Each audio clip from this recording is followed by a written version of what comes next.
This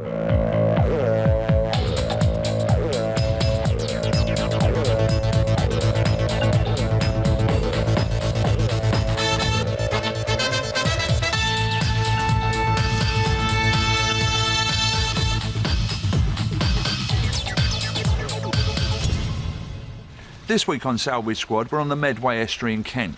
Behind me is a Thames barge that in its time has seen a lot of history unfold along the coastlines of Britain, and it's going to have to be all hands on deck to return it to its former glory.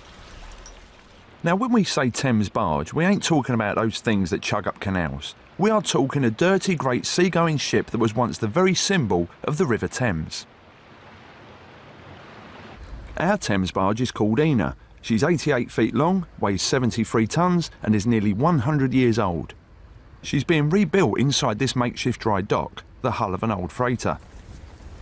Her owner, Luke Deards, is about to introduce the squad to their biggest challenge yet.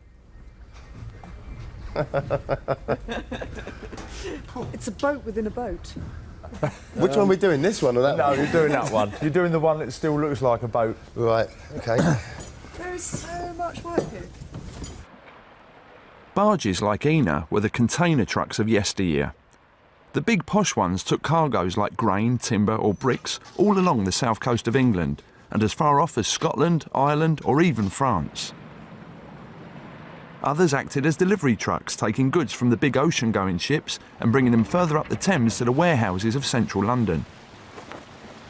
Some even worked as dustbin lorries, taking London's waste downriver to be dumped at sea. They had their origins in the Middle Ages, but by the time Ina was launched in 1906, they'd become one of the most sophisticated sailing vessels ever built. So efficient at their job that right up to the 1970s, they were able to hold their own against more modern transport. Barges were brilliantly suited to the shallow estuaries and rivers of the southeast, and their unique flat bottoms meant that they could float in just 4 feet of water. Bridges were no problem either. Their massive rigs could be raised or lowered by 2 men, allowing them to travel upriver where other sailing ships could not reach. Sadly, even such a brilliant design couldn't compete with modern diesel-powered ships, and by the 1970s, the age of the sailing barge was over. Today, our Ina is one of only 2 dozen or so still capable of sailing. But she's been out of the water for over a year now, and while her hull is in good shape, as the squad check her over, they soon realise that it's going to be a huge effort if she's going to sail again.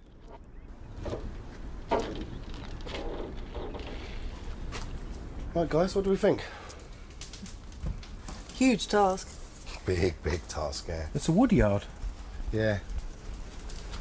But if the hull's fairly sound, I mean, there's rot still on the decking. So Right. the decking's a priority, isn't it? Yeah. The engine. There's an engine tucked at the back. Let me sit down. Right, sit this down. So you want decking? Decks, yeah. Yeah. What, deck and rot? Yeah, and rot, yes, Yeah. good move. Deck and rot 1, engine 2. Yes, we've got to make sure it floats, haven't we? So it's got to be, just to double check that it's watertight. I think you better leave some of that in there, Claire, because you're not a boat, right? And you could be pulling out the wrong piece of boat. Right, okay. Once the decking done, which goes towards making it watertight from the top as well. Wants masts, it wants Done sails, that, it done that. wants rigging. That comes with the mast and sails. Okay, fair enough. I think we should go and get the expert in, Oh, and yeah, the gaffer, yeah. Well, that is because we've number only one on got the 3 list. points so far. Yeah. Well, no, point 4, everything else. Everything else, yeah. She's almost 100 years old, but Ina's only had 2 careful owners. Her entire working life was spent working for Ipswich grain merchants R&W Paul. Paul's owned 45 sailing barges down the years, using their huge holds to transport around 200 tonnes of grain at a time all along the south coast. She made her last commercial trip for Paul's in the early 1970s, but they had a soft spot for barges and kept her on as a floating social club until 2 years ago, when, in need of a lot of work, they sold her to Luke. Luke's 24 and runs a pub, but barges have been in his blood since he was a boy. I mean, I've always been brought up on barges and lived around barges, and when you're younger everything seems so much bigger, The deck seemed so much wider, and sort of as I grew up, barges got smaller. But the one thing that really drew me to the Ina, it was just like being a kid on board again, because everything's so big on her, with the decks being so wide as well. That it was just as if it was back then, and yeah, that really did attract me to her. I mean, we've been in the dry dock for a year now. I've got to get the decks back on. She's got to go back into the water, because if she doesn't, there's going to be more damage done. Everything's really opening up, she's really drying out, so it really needs speeding up, it needs finishing off. I need a roof over my head. The man in charge of getting Ina back in the water is Luke's dad, Robert. He's a shipwright of the old school who specialises in barge restoration. He owns the yard and its unique workshop. Normally, to do the work, you'd need to take a ship like Ina into a fancy dry dock costing millions of pounds.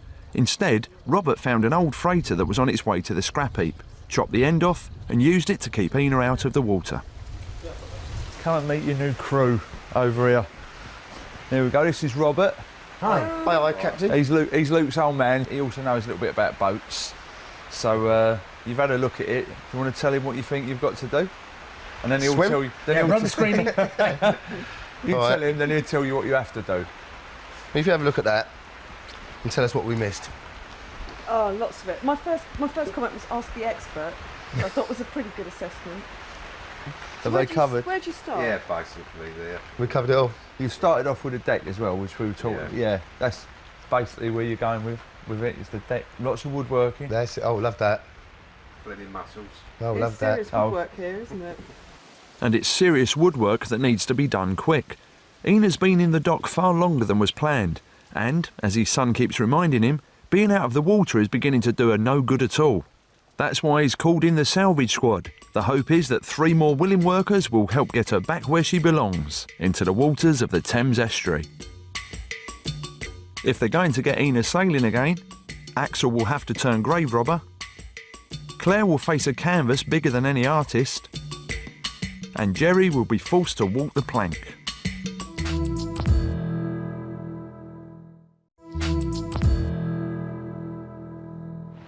Our Thames barge is called Ina. She's being rebuilt inside this makeshift dry dock, the hull of an old freighter. But before they can put her together, they're going to have to take her apart. Most of Ina's old decking is, in barge speak, rotten as a pear, and will have to be hacked out before it can be replaced.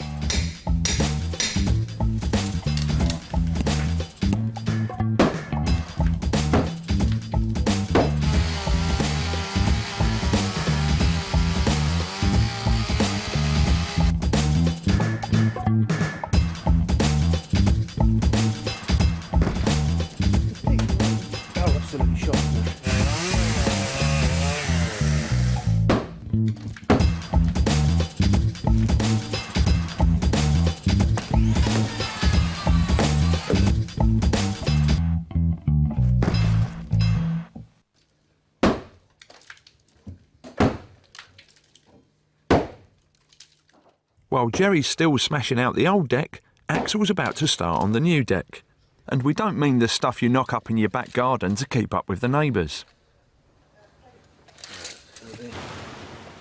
The decking on a barge has to be every bit as tough and waterproof as a hull, because fully laden, a barge is so low in the water that her decks are almost fully submerged.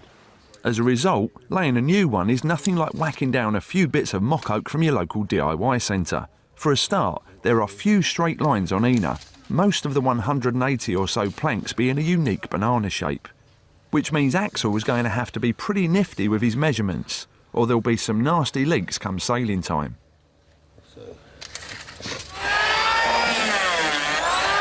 Now, you won't find the raw materials for barge building at your local timber merchant. Robert's bought up half a forest and sawn each tree into 3-inch thick sections. The trees Rob's bought are a hardwood called OPP, and Claire's busy cleaning a chunk, ready for Axel to mark out the shape of the plank.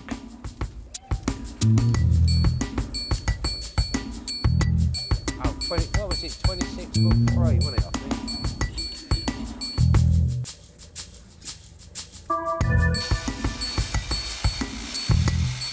With the shape determined, Axel can rev up the saw and prove to Rob he's got the makings of a shipwright.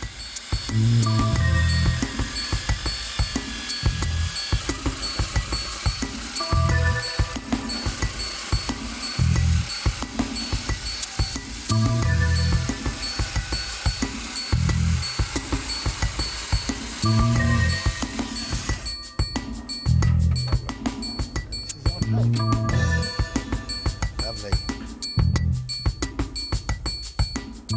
The job takes an hour, but when Ina was built, all 26 feet of it would have been done by hand, just like when sailing barges first started to appear on the Thames in the Middle Ages. For hundreds of years they remained pretty primitive, but then 150 years ago, the arrival of them newfangled railways and fancy steamships started killing off sailing boats left, right and centre. Back then, bookies wouldn't have given you 1,000 to 1 on the Thames barge surviving. And they'd have cleaned up if it were not for one Henry Dodd. In 1863, he came up with a cunning plan that turned the slow lumbering barges of his day into a cargo ship so fast and efficient that it remained in business until 30 years ago. His idea was barge racing. And it took off big time. Within a few years, both owners and builders were thinking of nothing more than making their barges faster and faster. The result was a ship crewed by 2 men, capable of carrying 200 tons of cargo at a tenth of the price of the newfangled railways. Barges don't trade anymore, but they still race. Though with Axel taking half a day to cut out one plank, the chances of Ina getting back on the water, let alone taking part in a race, look a long way off. Fed up with all the sawdust, Jerry's persuaded Rob to let him check over the engine. Obviously, it wouldn't have had a diesel engine in it. So this all would have been, it would have had a master's cabin here, and this piece across here would have been the stateroom, what they called the stateroom, and this was a flash barge. Was it a flash one? Yeah, a stateroom. Well, you can get sort of 3 people round a table. Few barges had engines until after World War II, and even then, they were only meant to be used when the wind didn't blow. This one had done 200,000 miles in a truck before going to sea. Remarkably, the only thing Jerry found it needed was a service and a bit of tweaking to a dodgy fuel pump. Up on top, Axel's preparing plank number 78. Before it's fitted, part of the edge at the top is planed away. So when it's butted up next to its neighbour, there will be a deep V-shaped groove between them. A special string will then be rammed into the groove and topped off with tar to make the deck watertight. The first job is to push the new plank hard up against its neighbour using a hydraulic jack. Then 2 holes are drilled down into the oak deck beam below before Axel gets all macho with a sledgehammer and smashes it into place with the huge 6-inch nails shipwrights call spikes. Once the head of the spike is at deck level, Claire steps in with a punch so Axel can whack the spike in until it disappears an inch or so below the surface. By the time the deck is finished, the 180 or so planks on Ina's deck will have been fixed down with around 1,500 spikes, each one drilled, hammered, then punched into place. But they're not done yet. It's crucial that the deck is every bit as strong and as waterproof as a hull. To finish the job, 12-inch nails are whacked in horizontally, pinning the plank to its neighbour, forming a solid sheet of wood.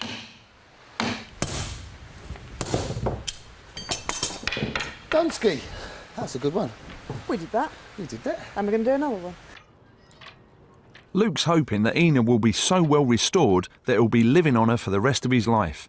But when he bought her 2 years ago, the first few nights he spent on board made him realise the enormity of the task he'd set himself. Yeah, it took a few weeks before it sort of really sank in, but it was quite strange as well to start with, because being away from barges for such a long time that I wasn't quite used to all the noises and the creaks and the wind and things like that. And that's what really brought the responsibility of the barge to me, I was the one that had to go up and tie everything up and make sure that she wasn't taking on too much water and things like that. And it really sort of hit to me then that was me, and that was part of me, and how important it was to me as well. Yeah, in some ways, having Ina's just like being a dad. It's sort of, there's so many responsibilities and looking after her and making sure everything's okay and giving her everything she needs at the end of the day. I mean, I should hope she's been around a long time before I was born, and I should hope she'll be around a long time after I die as well. And it's sort of being part of keeping her up and keeping her going, really, at the end of the day. You see so many barges nowadays that end up in the scrap heaps and just moored up and rotting away. Luke's had to spend the last year in a caravan, but now it looks like he'll soon be back on board. The planks of her deck are almost finished, and in a couple of weeks his dad, Rob, is planning to float her out of the dock. To meet his target, he's brought in enough labour to build a pyramid. Outside, the squad are under orders to take on the biggest paint job they've ever come across. In all, Ina carries about 4,000 square feet of sail. To stop them rotting or chafing on the rigging, barge crews would paint or dress them once a year with a mixture of cod oil, urine and a colouring called red ochre. It's a bit of a big fella. I didn't think it was this big, did you? No. Just keeps going. Bit more. Jerry, let's go over that side. Axel, drag twist it it. round. Luckily, times have moved on, and there's now a modern sail paint that doesn't stink of dead fish and wee-wee. Still, painting 4,000 square feet of canvas would have daunted even Leonardo. Right, chaps, are we ready?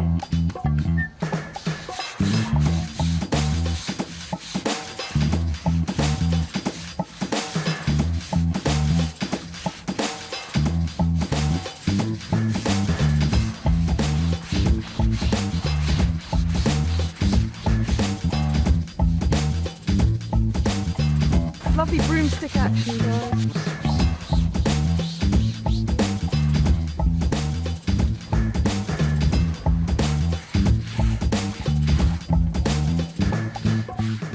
After 4 hours on the floor, I think we can safely say that the squad can't dance. But at least the sails are a nice reddish colour. Back on board, Rob's girlfriend Liz is on stopping duty. Knocking each of the spikes down below the deck level has left 1,500 holes, each of which Liz is having to fill in with a length of dowling. Once the glue is dry, they'll be planed flat to create a perfectly smooth deck. Tough job? Not half as tough as filling in the V-shaped grooves between the planks. The idea is to ram in a special string called oakum to form a flexible seal, which is then topped off with a layer of tar. The technique's called caulking and is one of the oldest of the shipwright's arts. Underneath the hull, Claire's cheating. The cracks between Ina's planks would traditionally have been caulked in the same way as the decks. But allegedly, this modern expandable foam does the same thing much quicker. The crack is about this big. There's nothing going in there at all. But even if it's useless, it's still a good laugh. One of the best jobs I've ever had.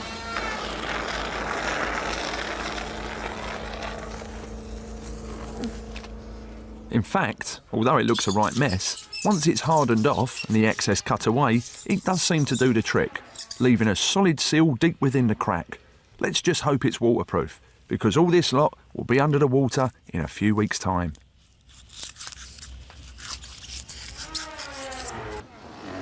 With everybody busting their gut to get Ina finished, Rob and me went down below to check out Ina's brasswork. Here we are. Dunkirk 1940. Do you know what it did over there? Did it? No, I'm not just know it was one of the Dunkirk little ships. Now those plaques make Ina a very special barge indeed. In 1940, with World War II less than a year old, Britain was staring defeat in the eye. France had as good as fallen to the Germans, and most of the British army was surrounded on the beaches of Dunkirk. In desperation, the government ordered the most daring rescue in military history. Every available ship, from the best the Navy had, to fishing boats, and even river cruisers, were pressed into service. In just 10 days, they rescued around 220,000 British and French troops, who lived on to fight another day.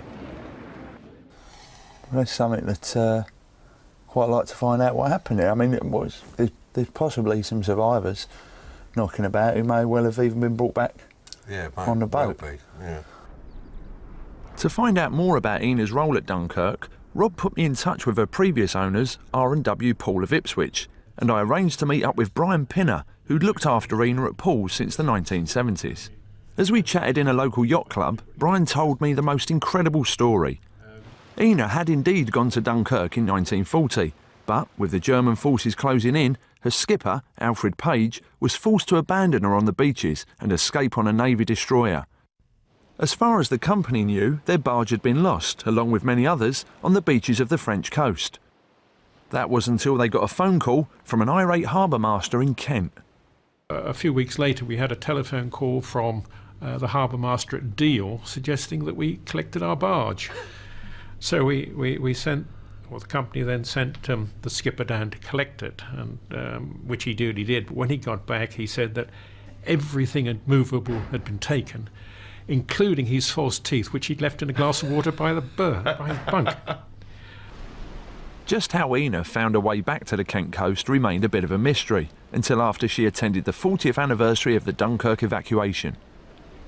After we'd been there to the 1980 anniversary, there was an article in the Daily Telegraph about the reunion.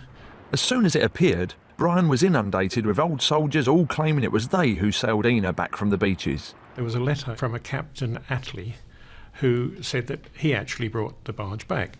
After that, I had another gentleman, John Cook, again from the East Yorks Regiment, who said, no, he brought her back. And later than that, and Eric Stewart from the 1st Lancashire Regiment came along and said, no, I brought her back. And I've even had a visitor from Kent who said, I came back on her. So who would you say is the best person to go and see then, with regards to who brought her back from Dunkirk? Well, Captain Attlee was there. His story is very plausible and, in fact, would accommodate what other people said as well. So he's the man? He's the man. With Captain Attlee seeming the best bet, I headed off to York to track him down, while the squad was getting Ina ready for her first voyage in over a year, out of the dock and round the corner to a new berth, where the squad will help reunite her with her mast and sails.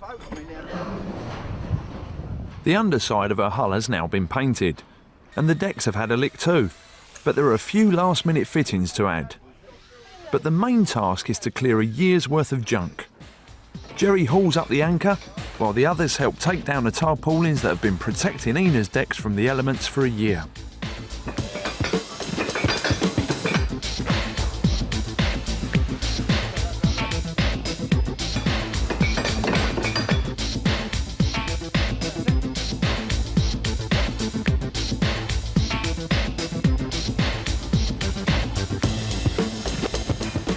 Ina has been sitting inside Rob's imaginative dry dock furnished from the hull of an old freighter.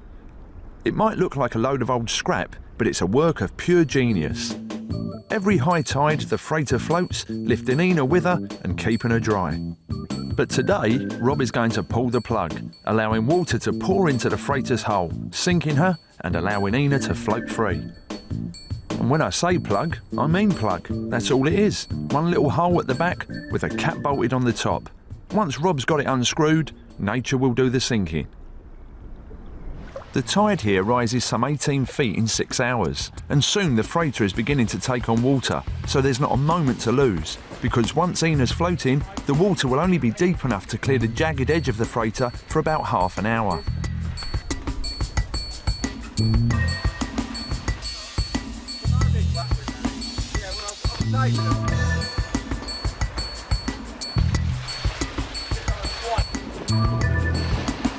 He was telling me all sorts of lurid tales of when the dock hasn't sunk quite right, including a time when they only half opened the valves and the whole lot went like that before it finally sort of slid in. If there's any hold-up, then, before they know it, Ina will be aground, stranded half inside and half outside the dock. The squad are hoping that soon she'll once more look like this, a fully rigged Thames sailing barge. But before that happens, there's a short but perilous voyage to make from the dock to her new berth. Once she's floating, they'll have about half an hour to tow her out before she's aground again. If they get it wrong, Ina will end up stuck, half in and half out of the dock, a hole broken over the stern of the old freighter.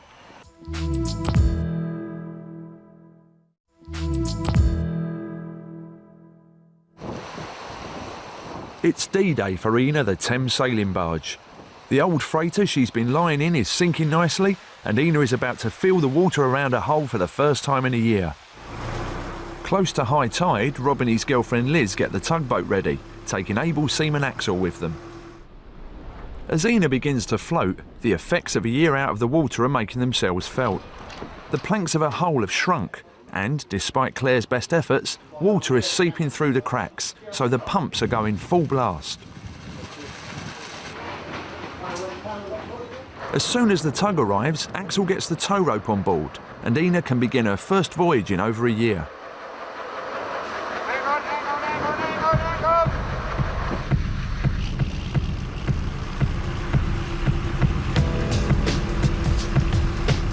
There's only a few inches to spare on each side, and the main job for those on board will be to make sure Ina's hull doesn't hit the jagged remains of the freighter.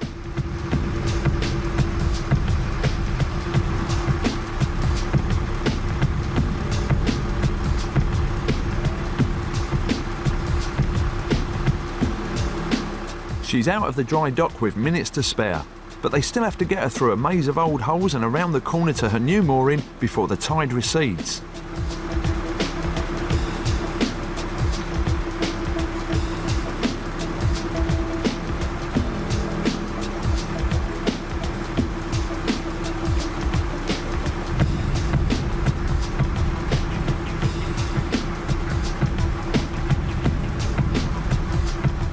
The next time Ina's underway, the squad hope that it will be under sail with Luke and his dad at the wheel.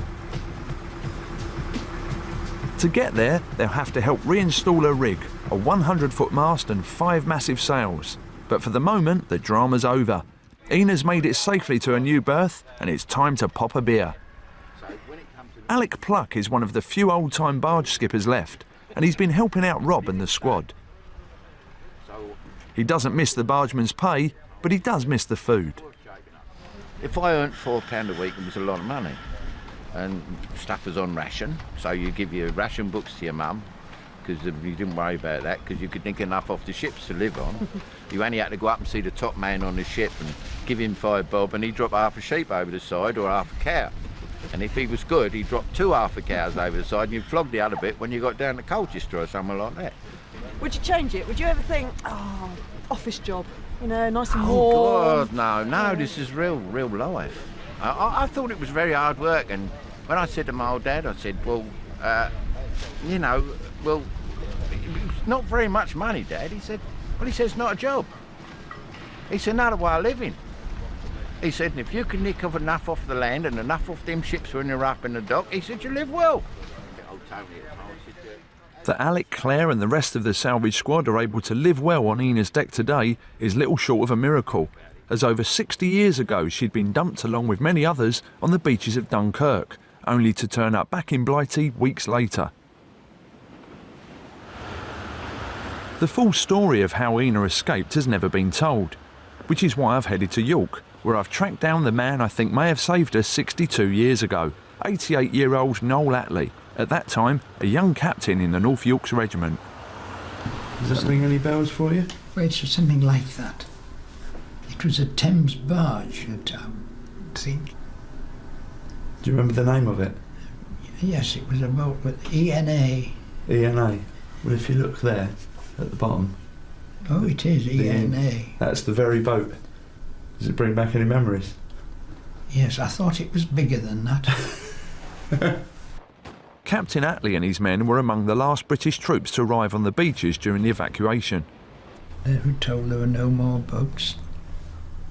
Finish. So, oh my God, what do we do now? Looked up in there about 200 or 300 yards away in the sea was this barge. Realising that this abandoned barge was his last chance, Captain Attlee got as many men on board as he could and raised the anchor to head for home. But as we were doing that, the Germans dropped a bomb in front of us. I saw it leave the plane and it just missed the ship by about 20 feet. And the bomb just lifted the boat straight out of the water and down again. Riddled us with machine gun bullets too. Our sails were riddled with machine gun bullets from the aircraft fired. And I was getting frightened at this time and said, it's time we were off.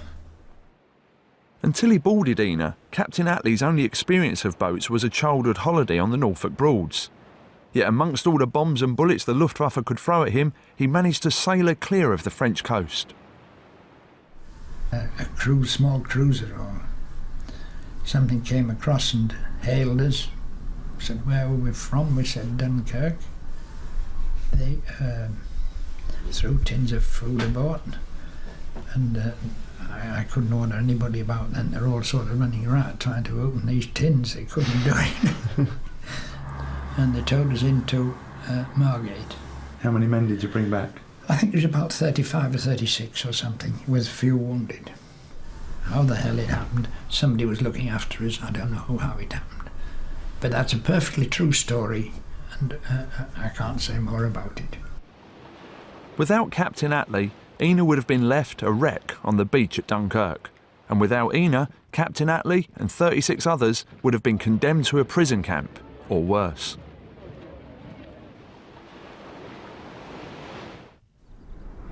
Instead, she's still with us, her hull replanked, her deck replaced and reunited with her mast. Now the squad are hoping to get her back sailing as soon as possible. Yet Axel still seems to be smashing her apart. I'm just fitting a new bit of metalwork onto here. It guards this chain rubbing out this bit of deck for the lee boards. For those of you, like me, who are nautically illiterate, a word of explanation is due.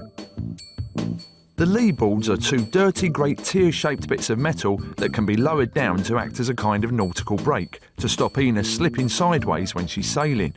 The problem is that the chain that pulls the lee board up and down runs over the wooden rail on Ina's side. The metal Axel's pulling off acts as a kind of guard to stop the wood being worn away, but it's seen better days and needs replacing. Which is why Axel's going wading. I can walk on mud. By the 1970s, the last of the Thames sailing barges had lost their long battle against modern motorised transport, and the estuaries of the east coast are full of skeletons like this, those less fortunate than Ina. Luckily, they serve as a pretty good second-hand shop for bargey bits and bobs for those few that remain. Brilliant. That's a bit rough. But the laws of salvage been explained to me. If you look around here, any boat that's not tied up and is floating adrift, or just like it is here, sunk, you can come and get any bits you like. That's the law of salvage. So anybody out there who wants a bit of a boat, if it ain't tied up, it's yours. And this bit here is ours for our boat. Now, just before you all turn off your TV and run down to the local marina, I should just point out that if you untie the boat you claim to be salvaging, or have somehow enticed it onto the rocks, then that's called nicking, and you'll find the strong arm of the law flinging a fairly hefty book at you. However, if you need a bit of metal to guard your rail from a bit of chain, and there is a genuine wreck down the road, then, like Axel, you have the law on your side. Come on, go.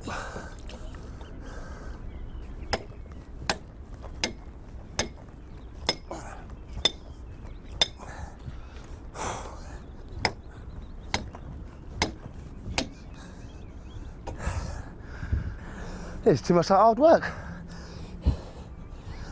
Why don't we just go buy one? Partly because it costs money, but mainly because then you lot wouldn't have the fun of watching Axel wallowing in the mud.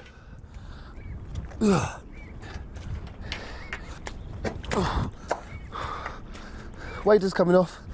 Oops. Yeah, I know, it would be funny if I fell over, wouldn't it? I'm not going to give you the pleasure. I hope.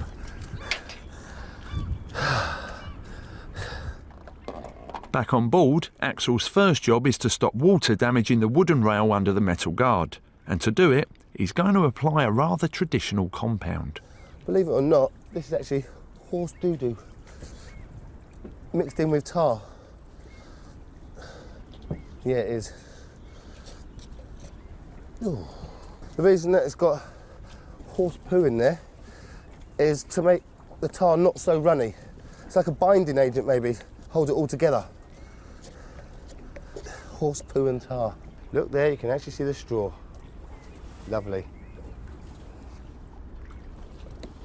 While Axel's happily nailing on his bit of salvage, Jerry was helping to put on Ina's mainsail.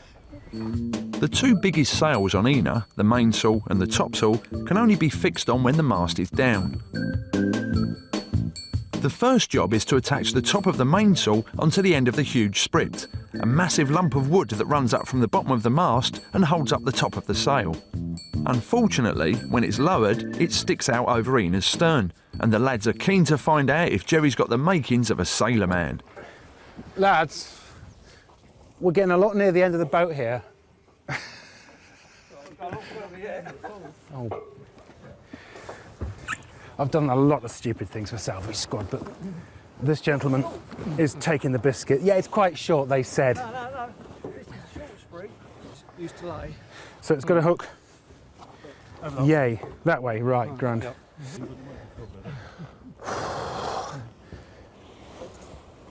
Hang on. Oh, man. We've all done that. Shot for the ladies. Oh. Yeah.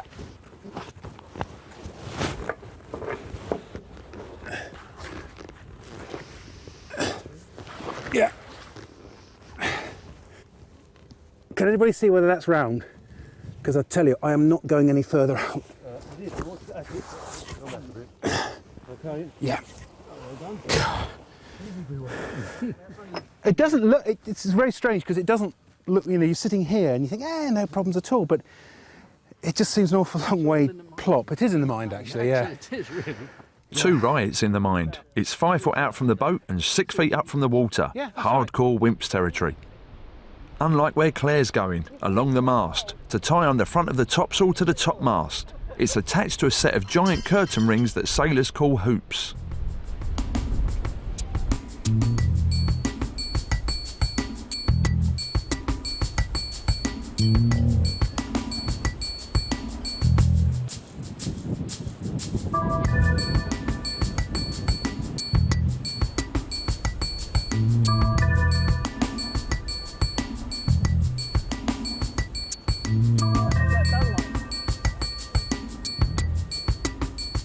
With the topsail on, the squad can start the hardest work of all, winching up 4 tons of mast and sail. Ready? Go on then. It's going to go up in 2 sections. First, the main 50-foot mast, and then the top mast, another 40 foot or so of timber.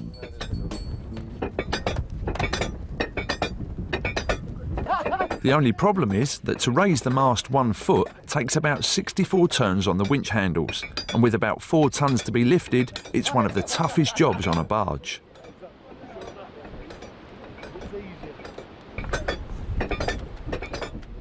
Now you might think that all of this is a bit old-fashioned and inefficient, but those masts and sails are every bit as powerful as the engine in any modern truck.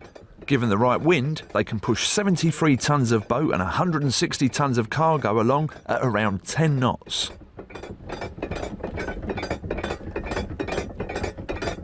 In all, it takes about 2 hours of back-breaking work to lift the main mast and sails up to the vertical. It looks good, doesn't it? Yeah. Nearly there. I'm knackered. I'm totally pooped. How many people used to do this? 2 people, man and boy. Man and boy. But if you're going under lots and lots of bridges, say going up the Thames, yeah. They used to take people on because you had to drop the mast to get under the bridge. Right. And they used to actually take someone on whose sole purpose would be to wind the mast up and down and then kick him off once they'd done with him. Stop it, they paid him some good money. Sounds like Axel was angling for a pay rise, but he's only done half the work. There's still 40 foot of topmast to go up, and this winch seems even slower.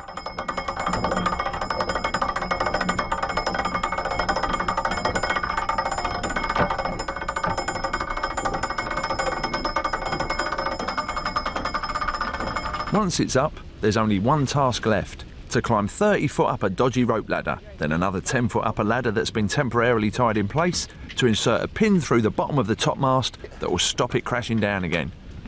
More an Axel than a Jerry sort of job. Yep.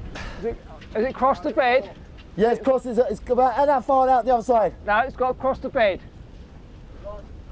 Bit more.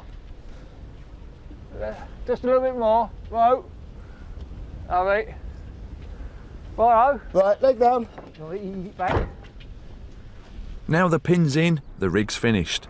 It might look like a mad cobweb of rope and wood, but when she's underway, those ropes holding up her mast will have to deal with forces of around 5 tons.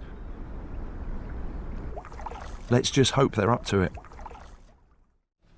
It's a week since the mast went up, but so far, spring gales have stopped the squad from taking her out. But today the wind is set fair, and Ina's sails are about to go up. The dog's on board, and the oldest cabin boy in the business has been out to round up the owner, Luke Deards. How long have you been out of it now? It's got to be close to 2 years now. 2 years? Yeah. So you're finally going into your proper home again? I am. Here we go. I'm going to do it this way if you don't mind, to be safe. Hello Jerry, Max, all right? Hello.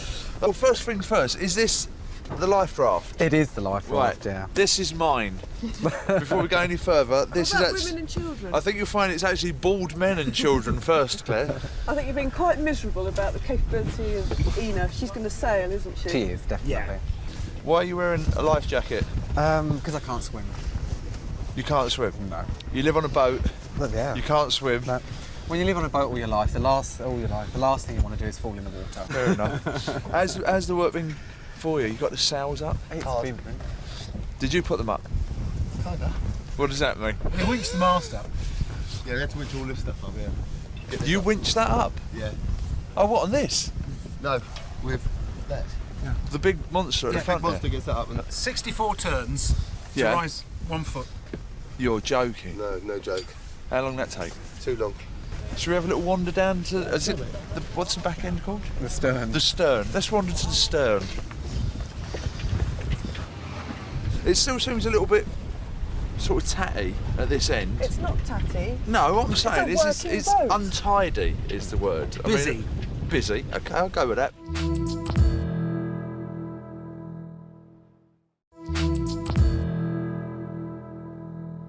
When they arrived, Ina was a rotting hulk. With chainsaws and sledgehammers, they rebuilt the deck, painted 4,000 square foot of sails with yard brushes, then winched up 4 tons of mast, and now she's sailing again. But unfortunately for Axel though, the winching ain't over. As Ina takes to the seas again, the first job is to winch up the 900 square foot topsail, its huge white cross being the symbol of the original owners R&W Paul. With the topsail set, the mainsail can be pulled from the mast.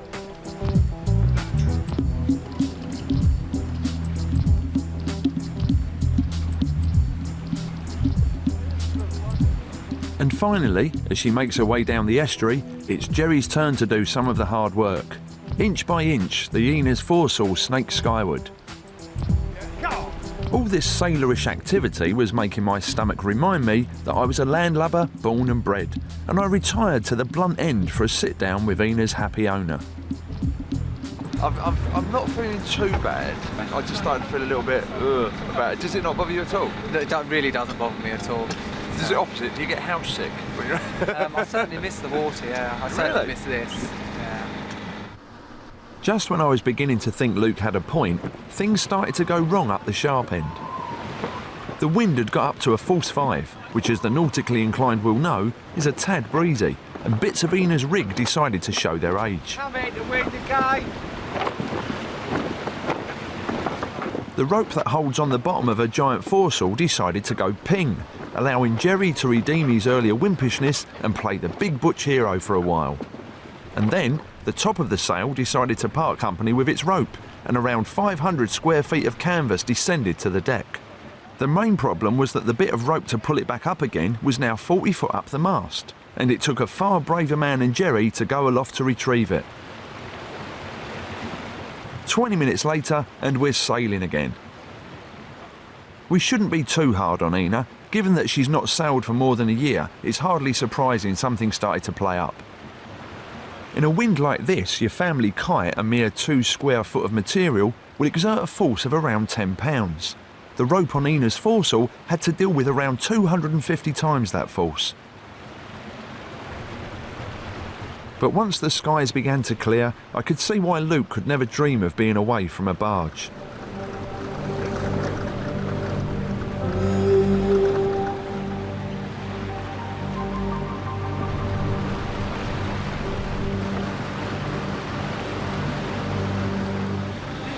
can't believe they've left me in charge of it.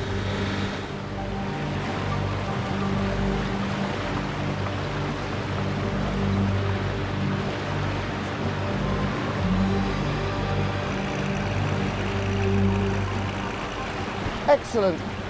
Worth every minute. Ina was launched 96 years ago and spent the next 94 years with the firm of R&W Paul. But now she's about to start a second life in the hands of a mere whippersnapper of a boy. Rob, you've been hogging the wheel all day. I think it's time for a bit of a formal handover from father to son. Now, son. It's your head, eh?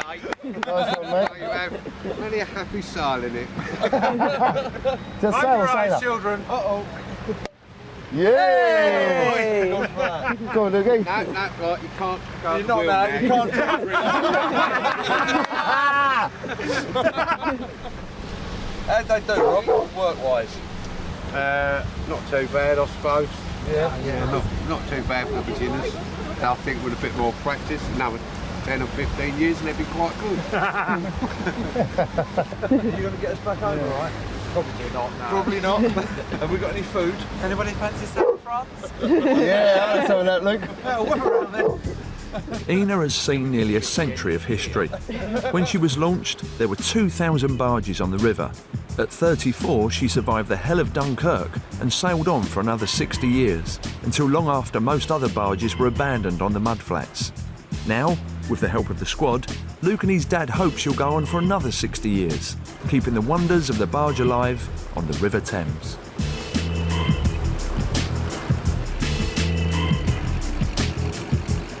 Well done.